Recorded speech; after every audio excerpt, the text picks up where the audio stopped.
nyo? How's your classmates? Are they okay? Wala namang problem arise? Wala pa naman po, ma'am. Nandito Okay. po ba si, si, Si? sino to? Yung si Ipo po.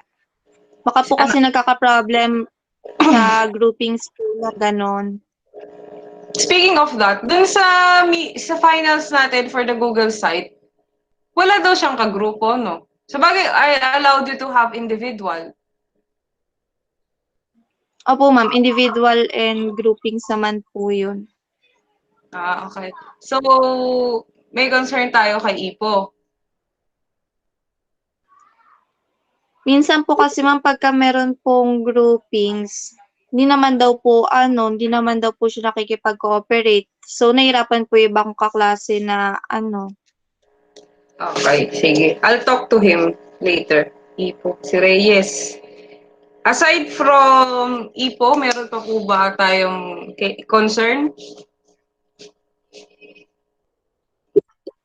ma'am, confirm ko lang po if alam mo na po na drop na po si Angeles. Yes, opo, si Angeles. Inayos na rin yung papel.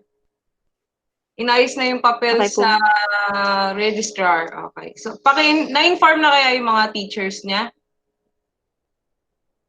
Pag nag-attendance po to sinala po si Angeles, sinasabi ko na rin po. Okay. Thank you, Miss Angelica. Aside from the two, okay na? I'll talk to Ipo. Wala na siguro. How about the Opo, others? Meron po ba tayong concerns pa na pwede nating i-address before we start our lesson?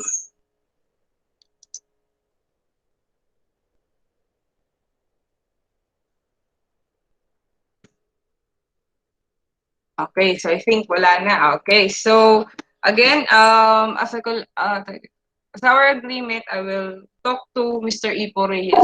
Next meeting, we'll have our weekly meeting for the AOL and SOL class, yung as in lahat. So I'll be posting the Google link and some instructions. I will be discussing your finals and further activities before we end the semester. Okay? So, but for now, we shall discuss first our next lesson. So, may I know, do you have any idea, kahit sa chat box lang, those students who could write it down, what do you think is the history of our language? How do you think the language is formed? Ayan, alam ko, you have different ideas because you have PCM, medyo related, and other, maybe in oral communication when you were in senior high school. What is the origin of language? Do you have any idea, my dear students? You can turn on your mic or you can use the chat box. I will wait for you. Okay, of course, you will screenshot this and this will be part of your graded recitation. Okay? So may I know, what is the origin of language? Based on it could be your own theory or maybe a theory from different authors. It's fine. Okay? You're very shy now, huh? Let's ask Erlene May. Erlene, what do you think is the origin of our language? Wait lang po. Gulat ka, no? Oh, Ano po? oh. Sige. Erlene, babalikan kita. So, according to Carubine Marjorie, it is from sounds sa mga bagay daw sa paligid. Okay, so origin from England. Wow, there's a place. Gadi said started with sounds. England po, nagsimula sila by making sounds. How about Erlene? Erlene May, how about you? Where did it start? Where did the language start? Origin of language. Thank you, Carion, Kervin, and Vasquez, and Gadi. And Saklolo, making sounds.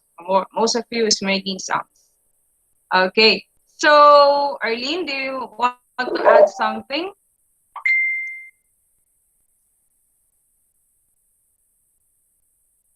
Ayun pala si Arlene. Naiisip lang si Erlene. Okay, babawi si Erlene mamaya. Okay, so most of us, of course, it begins with sounds. Of course, that is the reason why we hear a lot of things, the birds chirping and everything. So our lesson for today is the origin of language. I'll be presenting your module. If you have the hard copy of your module, you could use it. But if not, it's fine. Okay, you could use the screen. So, according to De Jesus, language began as an unconscious vocal imitation po. Wow, very good. Let's begin. Can you see my screen now?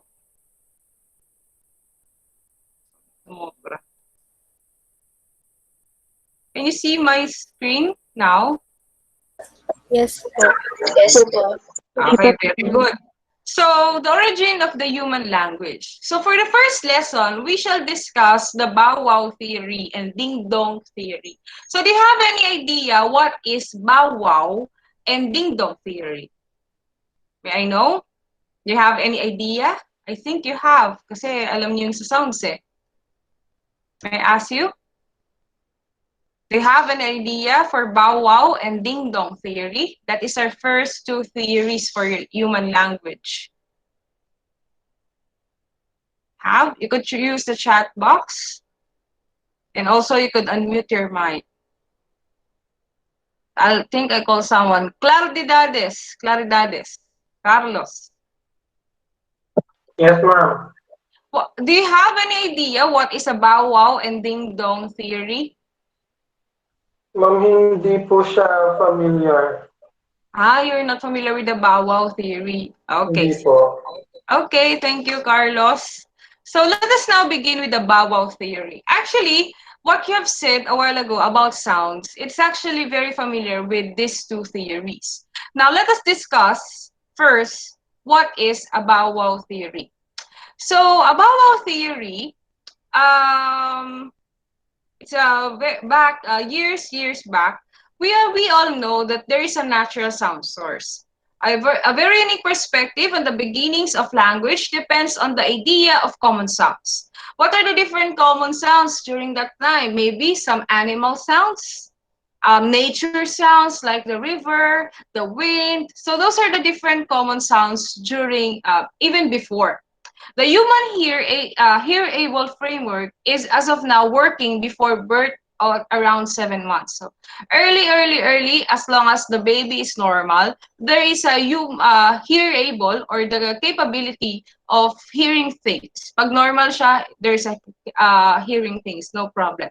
The early handling limit forms into a capacity to distinguish sounds in the environment, permitting people to make an association between a sound and the thing delivering that sound. This prompts good words get from impersonations of the normal sounds that early people heard around them.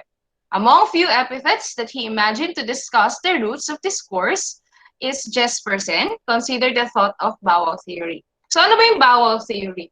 When you were young, we all know that one of our, in my opinion, one of my favorite figures of speech is the onomatopoeia. It is sounds. We know a lot of different sounds, like for example the bird chirp chirp chirp like that, chirp, chirp. And the dog, the barking sounds. Now it is same as Bowel theory. The Bowel theory is in the situation cow cow sometimes, cuckoo sounds for the birds. The main human attempted to impersonate the sounds because during that time it's easier to point out. For example, you would like to communicate with other tribes, for example, like that. You want to communicate with them, and then you would like to say you want cuckoo, cuckoo, like that. Ano yung gusto niya?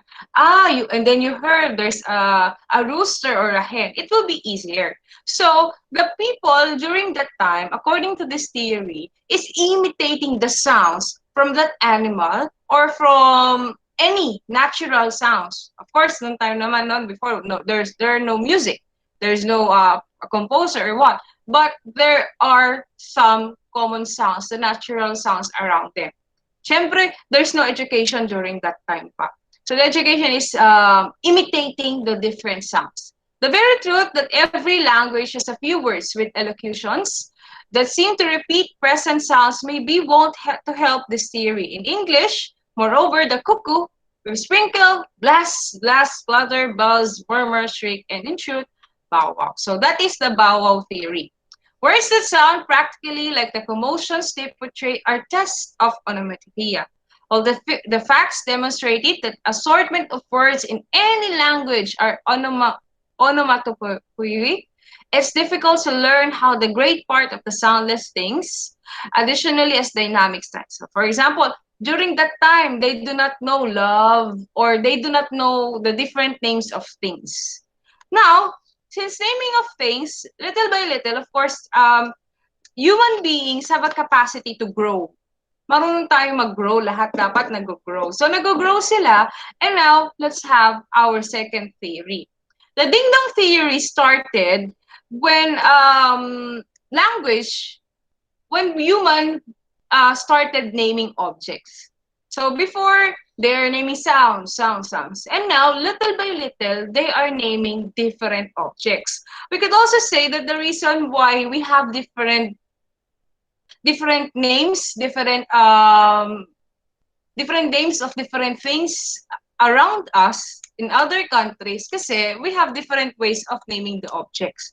Kasi hindi naman tayo magkakalapit eh. So, you have different ways to tell what is, this is a knife, so ito ay kutsilyo, yun. So, depende sa atin kung saan tayo nanggaling. So, nung before then, they're the ones who's naming the object. They name the object so that it will be easier for them to use it.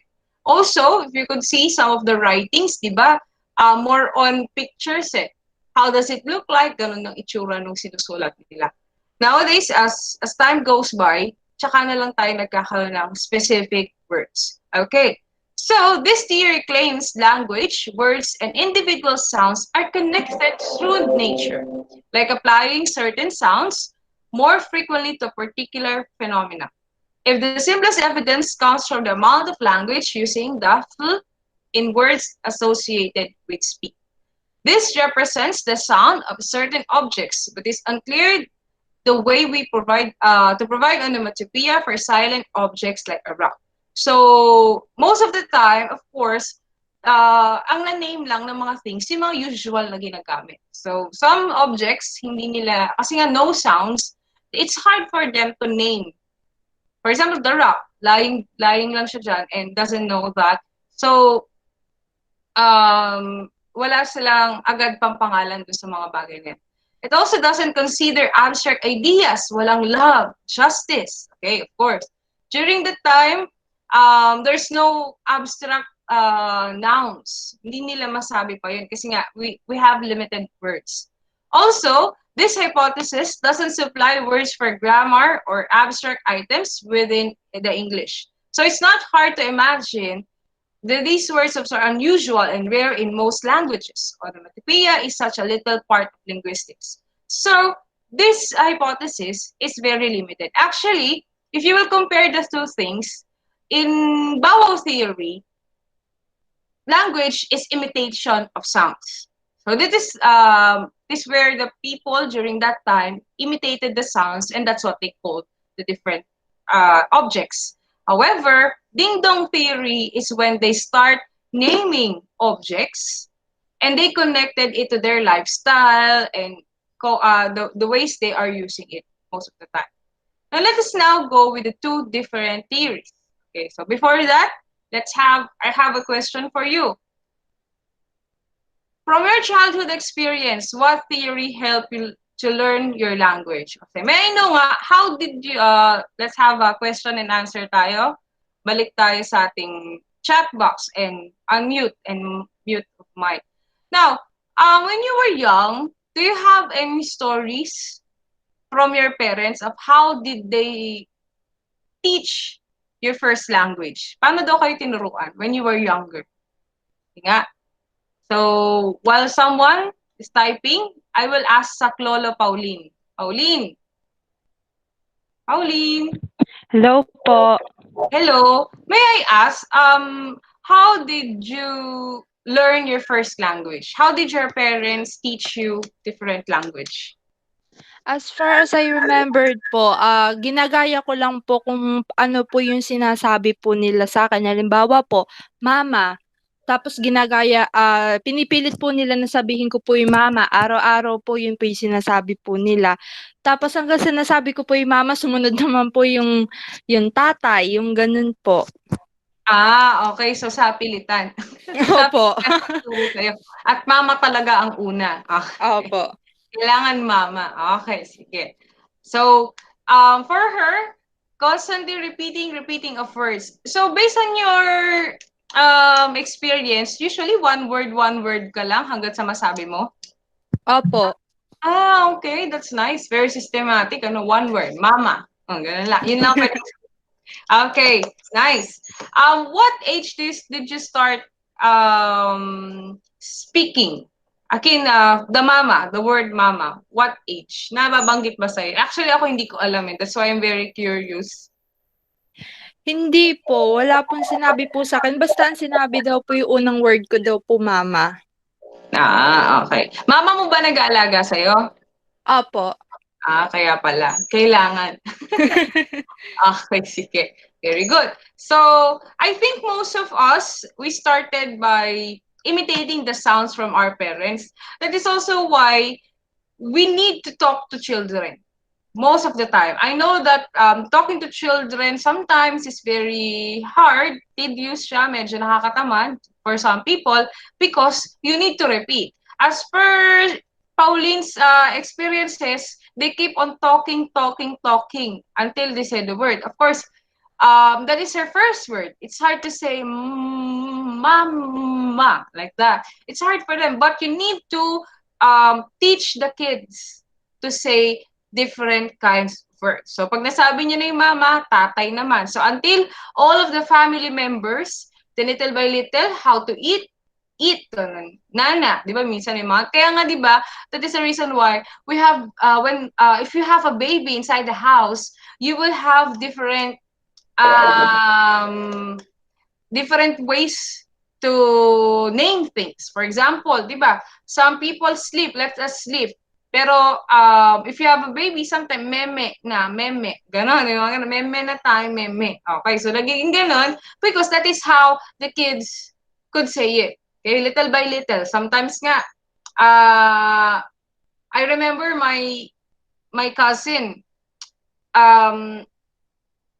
we have a ninong kasi compound sila So, Ninong Angie ang dapat. Kaya lang hindi niya masabi. And ang kalaro niya kasi is yung anak nun. So, Daddy Angie. Ganoon. So, ang nangyari is naging Daji kasi hindi niya masabi.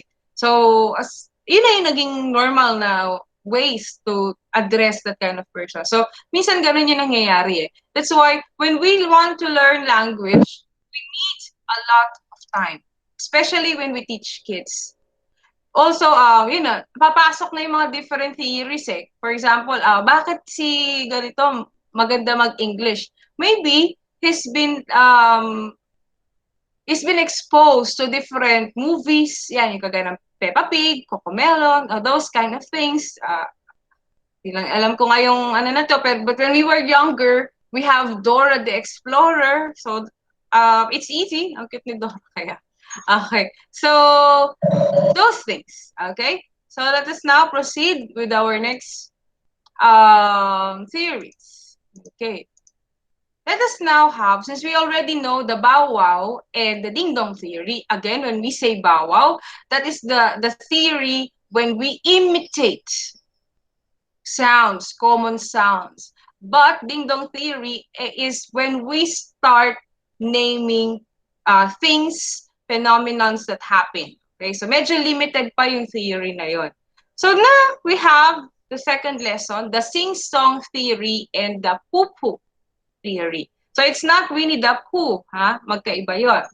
As you're reading right now, you're using language to interpret symbols. A lot of people will say, these words, A, S, Y, O, U, those symbols, alphabetic symbols, are just simply symbols. But we interpret them based on what we've learned in the process when we were studying since we started reading and writing. So nag-interpret tayo ng symbols. Dahil in this case, we're using written language to convey meaning. However, the symbols of written language correspond to sounds in spoken language as a way to talk to people separated by space or even time. The reason for the corresponding symbol to sound comes from the fact that spoken language is so much older than the written language. It is true. If the speaking language, of course, it's very old. Kasi yun yung nag-start tayo na, that is where we start first. We hear, then we speak. And later and later and later, nagkaroon ng system. That is also the reason. I know you're familiar with this one, the Greek mythology, Homer. Okay? It started that. I don't, kasi more on, although Homer is blind kasi, although during that time, medyo may writing symbols na eh. Pero kasi okay, balik tayo pa, yung sa Beowulf, the Beowulf. During that time, that is oral tradition. Ipinasa siya through word of mouth. O, tama, sa Beowulf yung part pala na yun. Okay, so yung mga during that time, some stories are mouth siya. Later na lang kasi nagkaroon ng writing symbols. Nahuli kasi yon. Una-una, mahirap magsulat. Kaya siguro, medyo nahirap-hirapan sila, no?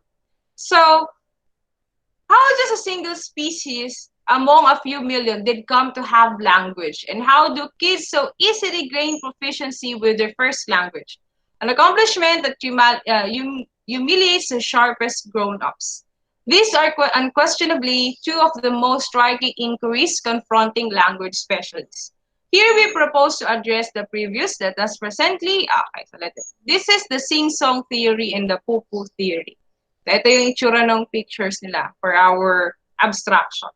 So, tingnan natin yung sing-song or Lala Theory. Lala Theory is also called the sing-song theory. It's the name of one of the speculative theories about the origins of language. The Danish linguist Jespersen felt that if any single factor was getting to initiate human language, it might arise from the romantic side of life sounds, related to love, play, poetic, feeling, maybe even song. But again, the gap between the emotional and therefore rational aspects of speech expressions would still need to be accounted for. So, all the present theories are seriously deficient, and this is fact widely acknowledged. So, the lengths to which people have gone in order to illuminate the topic of inception of language are really amazing. If the records are accepted, a sound standard amongst the other reports are the Egyptian ruler Psamtik I, who ruled the 7th century. So medyo malayo pa to, maraming centuries pa to. As indicated by the Greek historian Herodotus, Psamtik wished to discover which of the apparent multitude of people groups of the world was the most old. Okay, so ano kaya yung pinakamatanda? So actually, historians naman, maraming civilization talaga ang matagal na. His method of deciding this was to get the most established language. He thought would be proof of the most seasoned race. So sabi nila, if for example, the most established language, baka yun yung pinaka-old. Actually, pwede naman, ano? That is the reason why they are established because sila yung pinakamatanda. He gave 2 new conceived infants of standard men to a shepherd. To sustain among his runs, he charged him that none should express any discourse from them. So, bawal makipag-usap. Yet, they should live without anyone else during a singular home. And at the due hours, the shepherd ought to carry goats to them, and gives them their fill of milk, and play out to the contrary things needful. Subsequently, Psamtik did not instruct it in the light of the fact that he wanted, when the angels ought the past pointless winning, to tune in the what particular express first. Okay, so sabi dito, during the sing-song theory, their shepherd there are two conceived infants. Okay? Isa, ibinigay sa standard man, pero bawal siyang kausapin. Okay. What do you think will happen? For example, this experiment, actually, mabigat siya eh. If you will ask me, napakalungkot nitong experiment ito. Yung isa, yung isang infant, ibibigay dun sa shepherd at bawal kausapin. Yung isa, pwede. What do you think will happen dun sa isang pwedeng kausapin? Yung ibinigay dun sa sa isa na pwedeng kausapin yung bata. Ano kaya magiging difference ng dalawa? Sige nga. May I ask Irish? What do you think will happen to the infant na lumaki sa bawal siyang kausapin? Do you think he or she will learn the language? Irish, Panganiban? Ma'am, yes po. Kahit hindi siya kausapin.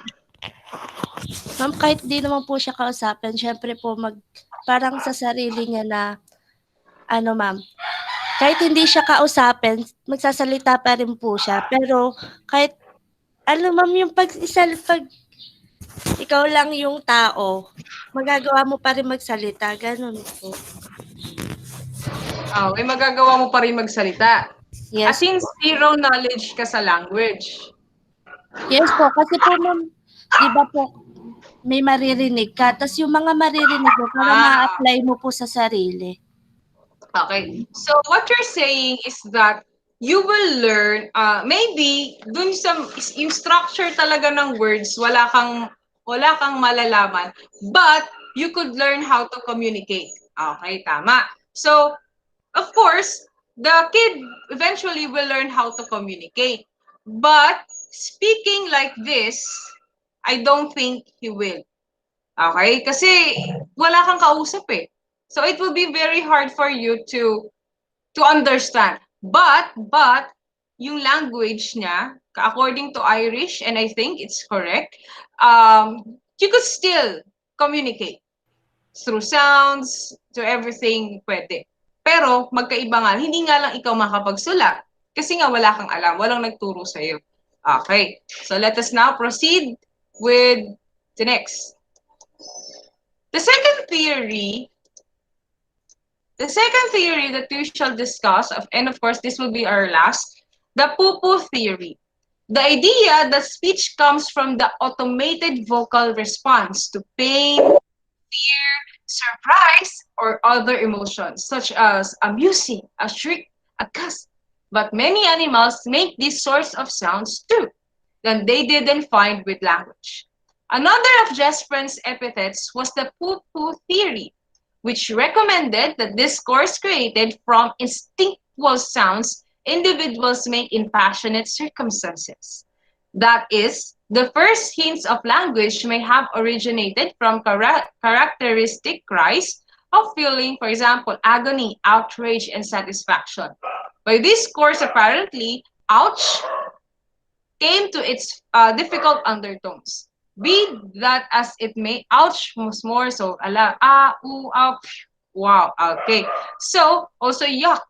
Sabi dito, according to Jespersen, isa sa pinaka this theory, yung mga emotion natin for different circumstances is in the sing-song theory. Oo nga naman, minsan, di ba, pag kunwari, I know, sad to say that there are people, or sometimes, when we felt the pain or the surprise, we say bad words. But before, of course, yung bad words natin na yan, ay hindi naman talaga yan ang nasa natin eh. Pwede namang hindi. It's just so nakasanayan lang natin. Diba? For example, there was one time, one of my colleagues in my previous school, ginulat siya ng classmate. Ginulat siya ng co-faculty ko. Tapos ang nasabi niya, avatar. Pwede, parang kakaiba yun. Parang wala naman aking nagugulat na sabi, avatar. Sabi niya, yun kasi yung nasa isip niya during that time. So sometimes, we do that. But, most of us, when we felt pain, surprise, bukod sa sigaw, may mga iba tayong nasasabi na words like ouch. Ayun. So kaya doon nag-originate yun. Okay. So at the end of the day, the expressive clamors individuals make in enthusiastic responses contain sounds that are not in or any case. Lang. Medyo late na yung mga klase nyo.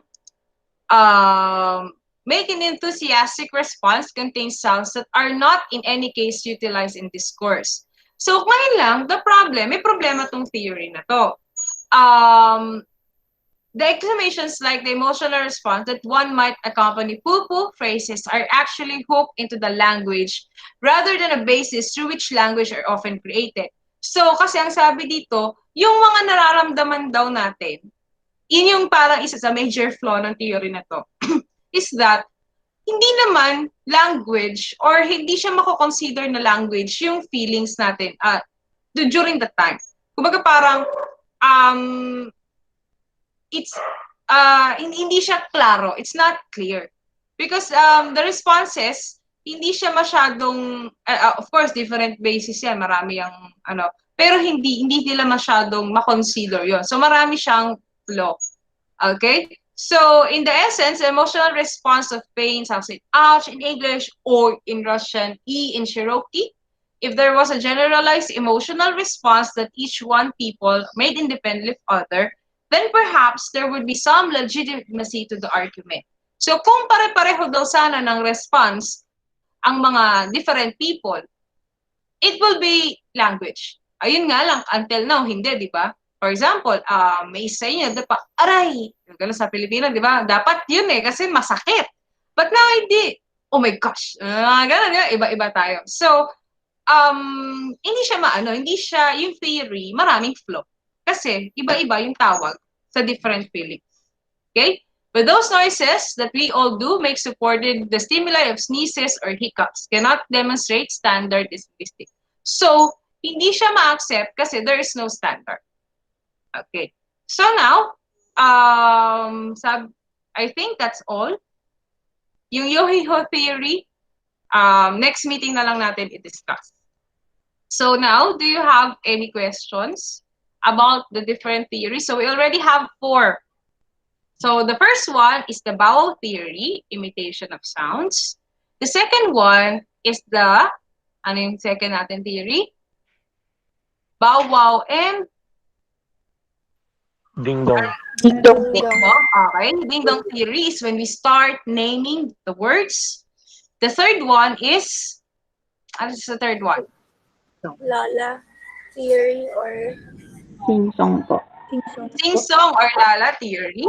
And the last one is the Pupu Theory. Okay, very good. Thank you, Vasquez. Do you have any question? May question po ba tayo? I know this is your first time kasi tinanong ko kayo kanina. You don't have any idea. If you have a question, we could still use it. Ma'am, Yes, Miss Angelica. parang lang po, medyo nalito lang po sa sing-song. Yun lang po.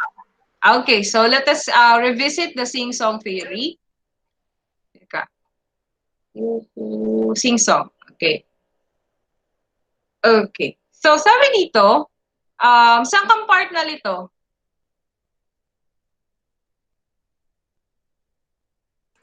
Sa lahat po, sorry po. Saan? Para maano natin, ma-discuss natin. Ma'am, yun lang po. Yung sing-song lang po talaga.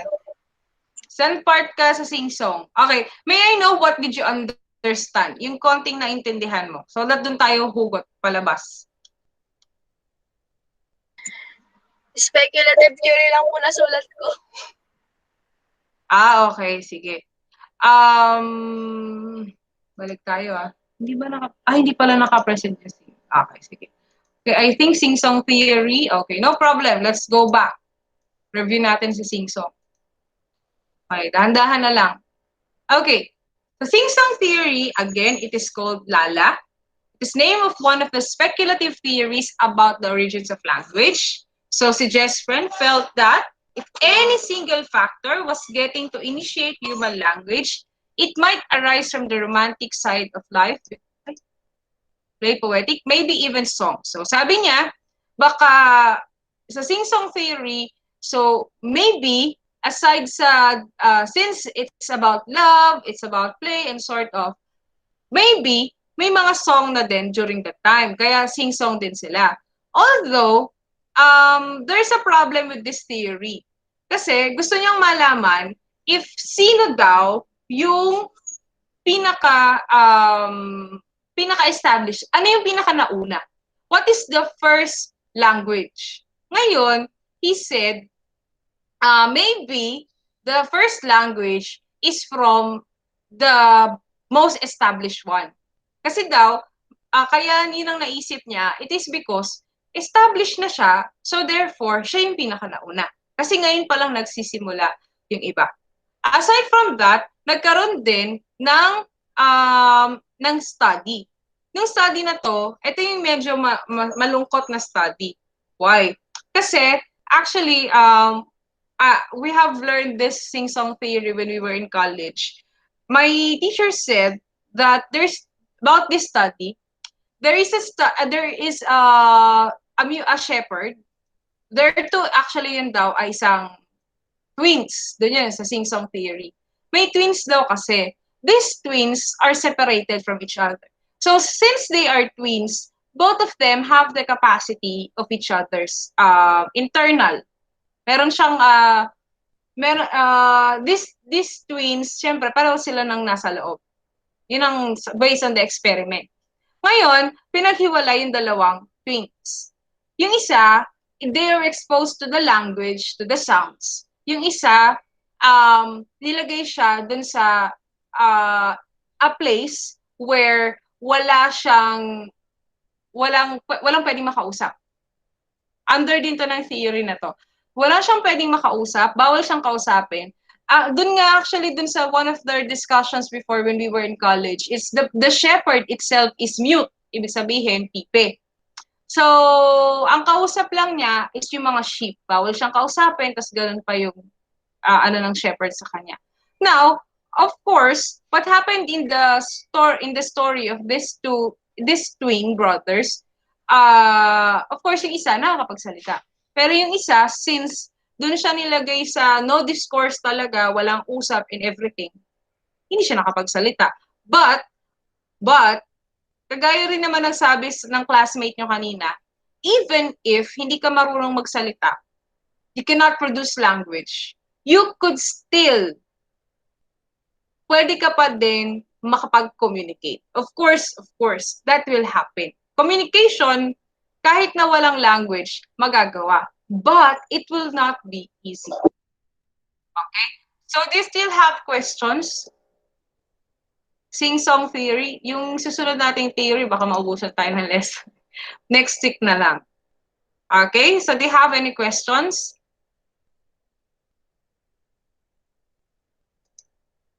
If you have questions, please feel free to ask. Okay, you're welcome. Lerum. How about the others?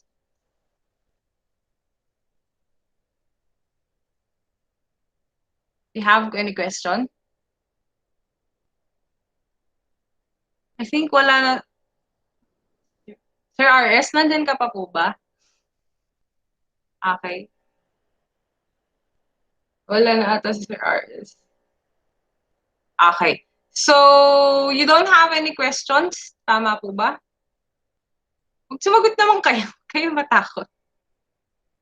Wala na po. Okay. So, since you don't have any questions, ako may questions sa inyo. Okay. By the way, I would like to say thank you for cooperating. Kanina kasi may observation tayo with Sir RS. I don't know if he will be your teacher. Kasi si Sir RS ay ang aming head. And if ever naging teacher na siya, is good. But you need to study. Okay? That's one. Now, we will discuss first, since we have 20 minutes of our time. Stop recording ko na rin po para madali siyang i-upload.